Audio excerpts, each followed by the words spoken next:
Bonjour tout le monde, ici Chantal Leduc. J'espère que vous allez à merveille. Donc, on est rendu au jour numéro 5 de notre challenge 7 jours. Réveille ton potentiel infini avec la sagesse du dragon.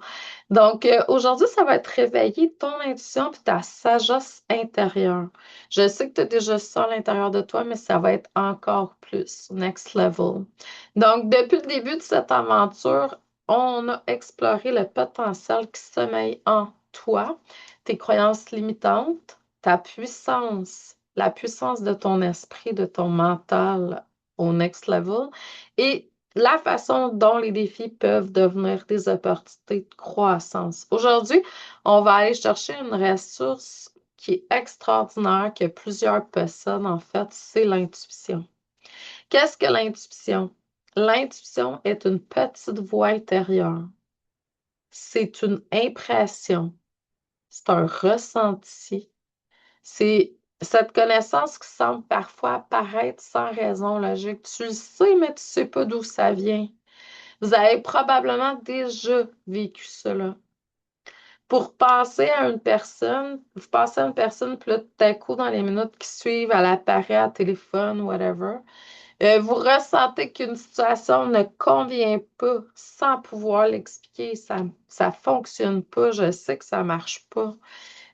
Puis, ou au contraire, vous savez profondément qu'une opportunité est juste pour vous avant même de savoir, puis d'avoir toutes les preuves. L'intuition est souvent la façon dont l'âme communique avec vous. L'intuition parle doucement. Le mental parle fort. Le mental analyse. Le mental compare. Le mental doute. Le petit mental. L'intuition est différente. Elle est plus avec l'esprit, premièrement. Parler d'âme, mais c'est plus l'esprit. Donc, elle est souvent calme, simple, subtile. Elle ne cherche pas à convaincre. Elle propose, elle suggère, elle inspire. C'est pourquoi nous devons parfois ralentir pour l'entendre. Dans le brouhaha des journées, plus difficile d'entendre l'intuition. Pourquoi avons-nous parfois de la difficulté à l'entendre? Ben, parce que notre esprit est souvent trop occupé. Nous sommes constamment sollicités. On analyse, on réfléchit, on planifie, on s'inquiète. On baisse notre taux vibratoire, hein. Tous ces bruits mentaux, le petit mental qui peut rendre plus difficile l'accès à notre guidance intérieure. C'est pour ça qu'il faut faire du travail sur soi. C'est pour ça que là, on est dans Dragon, mais apprendre à être un ange humain a été inventé pour ça. Pourquoi? Calmer le pompon, maîtriser le mental, donner de la place au canal de lumière, votre moi supérieur. Donc, c'est pour ça que plusieurs traditions spirituelles accordent autant d'importance au silence, à la méditation, puis à la présence, être dans le moment présent. Le but de la méditation, c'est ça. Moment présent, puis instaurer un silence. Lorsque le bruit diminue, la sagesse intérieure devient plus facile à percevoir. Donc, ton âme, ton moi supérieur connaît le chemin. J'aime croire que l'âme puis le moi supérieur possèdent beaucoup plus. C'est plus vaste que notre personnalité. Notre personnalité voit souvent le moment présent. Notre âme voit l'ensemble du parcours. C'est pourquoi certaines situations nous attirent naturellement. Certaines rencontres, certaines formations, certains livres, certaines expériences, sans raison apparente. L'âme, le moi supérieur, c'est souvent bien avant le mental. Le petit mental, le petit moi.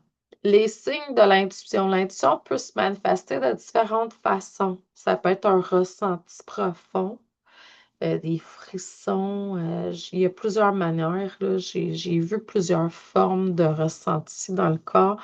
Une certitude intérieure, ça peut être aussi par les sens. On a une vision, on entend quelque chose, on sait que c'est ça, on voit, on sent. On a un frisson, on a une odeur, tu sais, il y a quelque chose là, qui est là. Une idée soudaine, des synchronicités quand les synchronicités sont là. Je vous cacherai pas que les synchronicités, c'est vraiment parce que vous êtes aligné à la vibration de ce que vous êtes sur le bord de réaliser.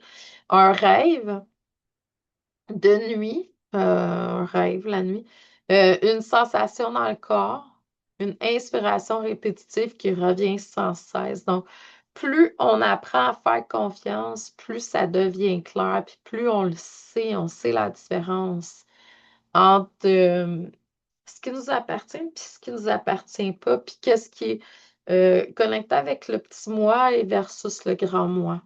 Donc, développer la relation avec son intuition, c'est important. C'est comme un muscle. Je le dis, là, je l'ai écrit à plusieurs reprises. L'intuition, c'est comme un muscle, hein. C'est pas pour rien que je fais plein de formations pour ça, dont la formation de tarot est idéale pour ça. Je l'ai en individuel, je l'ai en groupe là, de ce temps-ci, je l'ai en autodidacte, de différentes façons. Donc, parce que le tarot, à force de, vous allez vraiment développer vos sens. Donc, plus on l'utilise, plus ça se développe. Chaque fois que nous écoutons notre guidance intérieure, ben, on renforce la connexion. Chaque fois qu'on ignore nos ressentis, ben, la connexion devient plus difficile à percevoir. Il y a du doute qui s'installe. L'objectif n'est pas de rejeter le mental, mais de créer une alliance entre le cœur, l'intuition et l'esprit. Donc, puis de voir, à force de, on hack le mental parce qu'à force de démontrer que l'intuition a raison, le petit mental se tasse pour laisser place au grand mental, au mental supérieur, au moi supérieur. Donc, votre sagesse intérieure est déjà présente.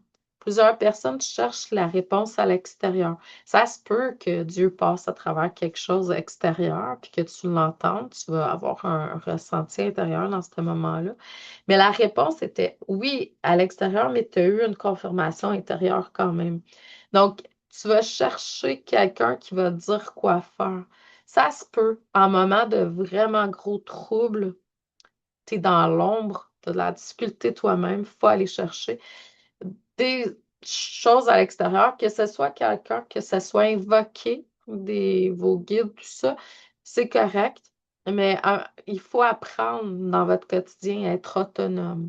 La véritable puissance ne consiste, puis ça, là, l'autonomie, là, c'est une grande clé pour le potentiel infini. La véritable puissance ne consiste pas à dépendre constamment des réponses des autres, consiste à développer la capacité d'écouter sa propre sagesse intérieure. Donc, aujourd'hui, l'exercice, prenez quelques minutes dans le calme, fermez les yeux, respirez profondément, puis posez-vous cette question. Quel message mon âme, mon moi supérieur, essaie-t-il ou tel de me transmettre actuellement? Écrivez tout ce qui vient, sans juger, sans analyser, simplement accueillir. Puis je vais vous demander de partager dans le groupe, si le cœur vous en dit, quel est le plus beau message ou la plus belle guidance que votre intuition vous a déjà offert. Je serai heureuse de vous lire. Donc, demain, on va aller explorer, activer ton pouvoir créateur et ton abondance. D'ici là, je t'envoie beaucoup d'amour et de lumière. Je te souhaite une excellente fin de journée. Je vous aime. Merci à vous. Bonne continuité.